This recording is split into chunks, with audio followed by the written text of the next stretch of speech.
नमस्कार मंडळी, साध्या सोप्या रेसिपीजमध्ये मी पूनम तुम्हाला आज दाखवते पालक आणि मेथीचे थेपले आणि त्याच्याबरोबर खाण्यासाठी झणझणीत असा कोथिंबिरीचा ठेचा.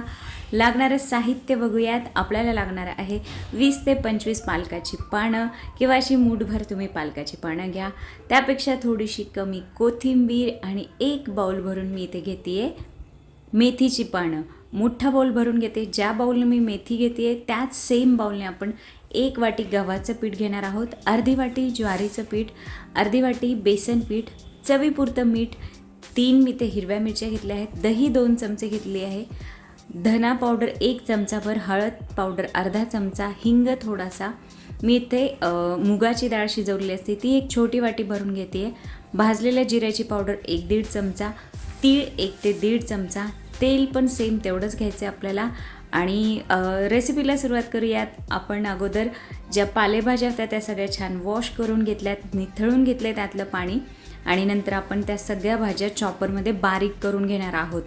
चॉपरमध्येच तुम्ही हिरवी मिरची घातली तरीसुद्धा चालेल, पण मी वेगळी पेस्ट बनवली होती मिक्सरमध्ये. तर अशा प्रकारे आपल्या सगळ्या भाज्या बारीक चिरून घ्यायच्या आहेत. त्यानंतर त्यामध्ये गव्हाचं पीठ, ज्वारीचं पीठ आणि बेसन पीठ ॲड करणार आहोत आपण. तुमच्याकडे समजा ज्वारीचं पीठ नसेल तर तुम्ही त्याऐवजी बाजरीचं पीठसुद्धा वापरू शकता किंवा मग गव्हाची क्वांटिटी वाढवून घ्या. चवीपुरतं मीठ घालते मी इथे, धना पावडर, हिंग 1 चमचा आणि हळद अर्धा चमचा. मी इथे जिरे न वापरता जिऱ्याची पावडर वापरते आहे. आणि त्याचबरोबर तीळ भरपूर प्रमाणात वापरा, जेणेकरून थेपले जेव्हा आपण बनवू ना त्यामध्ये तिळाची टेस्ट खूप छान येते आणि तीळ खूप छान दिसतात सुद्धा थेपल्यांवर.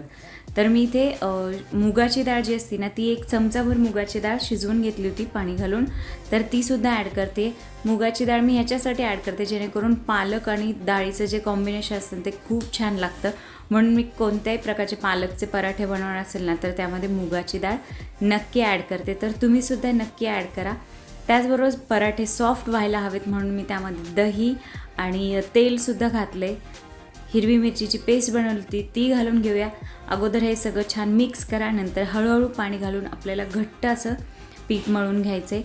नंतर थोडासा तेलाचा हात लावून मी हे पीठ एकसारखं करून घेते. तुम्ही बघू शकता खूपच सुंदर कलर आलेला आहे पिठालाच, पराठेला तर त्यापेक्षा सुंदर कलर येतो.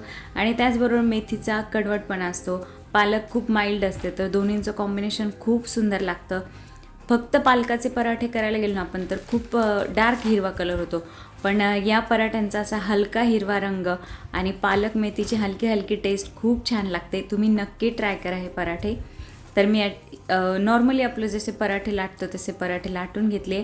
तव्यावर दोन्ही बाजूनी छान भाजून घेते. नंतर त्यावर मी 1-1 चमचाभर तूप घालून हे सुद्धा छान भाजून घेणार आहे. तर हे असे पराठे तुम्ही 1-2 दिवस थंड करून स्टोअर करू शकता. कुठे बाहेरगावी जायचे बरोबर नेण्यासाठी बेस्ट ऑप्शन आहे. त्याचबरोबर तुम्ही चहाबरोबर हे खाऊ शकता, ॲज अ ब्रेकफास्ट मुलांच्या टिफिनला देऊ शकता, सॉसबरोबर किंवा रायत्याबरोबर किंवा एखादी चिंचेची चटणी वगैरे, हिरवी चटणी त्याबरोबरसुद्धा हे पराठे खूप छान लागतात. फक्त थंड करून आणि मगच डब्यामध्ये भरा. तर असे आपले मस्त पराठे तयार आहे. आणि हे पराठे मला दह्याबरोबर ठेचा घालून खायला खूप आवडतात, म्हणून म्हटलं तुमच्याबरोबर ठेच्याची पण रेसिपी शेअर करूया. आपल्याला लागणार आहेत 10 ते 12 हिरव्या मिरच्या, तेवढ्याच लसणाच्या पाकळ्या, तेवढेच कढीपत्त्याची पानं, कोथिंबीर मूठभर, 1 चमचाभर शेंगदाणे घ्या, चवीपुरतं मीठ आणि पळी भरून तेल आपल्याला लागणार आहे. कढई तापत ठेवली, कढईमध्ये तेल घालून घेते. आपण अगोदर लसूण, शेंगदाणे आणि हिरव्या मिरच्या मी रफली चॉप करून घेतल्यात, त्या थोड्याशा परतून घेऊयात. मिरच्या ज्या आहेत त्या थोड्याशा सॉफ्ट होऊस तोपर्यंत आपल्याला हे भाजून घ्यायचं आहे. आणि हे भाजते तोवर मी तुम्हाला सांगते की कोथिंबीर आणि कढीपत्ता जो आहे तो आपण रफली चॉप करून घेणार आहोत आणि तो मिक्सरच्या भांड्यामध्ये अगोदर घालायचा आहे, कढीपत्ता आणि कोथिंबीर, जेणेकरून ते छान बारीक होतील. आणि नंतर त्यात वरून आपण हे मिरची, लसूण आणि शेंगदाणे घालणार आहोत भाजलेले, जेणेकरून खूप बारीक नाही करायचं आपल्याला हे. आणि मिरच्या सॉफ्ट आहेत तर पटकन बारीक होतील, पण कढीपत्त्याची पानं पटकन बारीक होत नाही म्हणून आपण ती अगोदर खाली घालणार आहोत. तर अशा आपल्या या मिरच्यासुद्धा छान भाजत आहेत. असं हे सगळं मिक्सरला मस्त वाटून घ्यायचं आहे. जाडसरच ठेवा जेणेकरून हे छान लागतं. रेग्युलर ठेचा आपण बनवतो पण त्यामध्ये आपण कढीपत्ता किंवा कोथिंबीर नाही ॲड करत, पण जर ते ॲड केलं तर ठेच्याचा तिखटपणा जो असतो ना तो थोडासा कमी होतो. ठेच्याला रंग खूप छान येतो आणि चवसुद्धा खूपच मस्त लागते.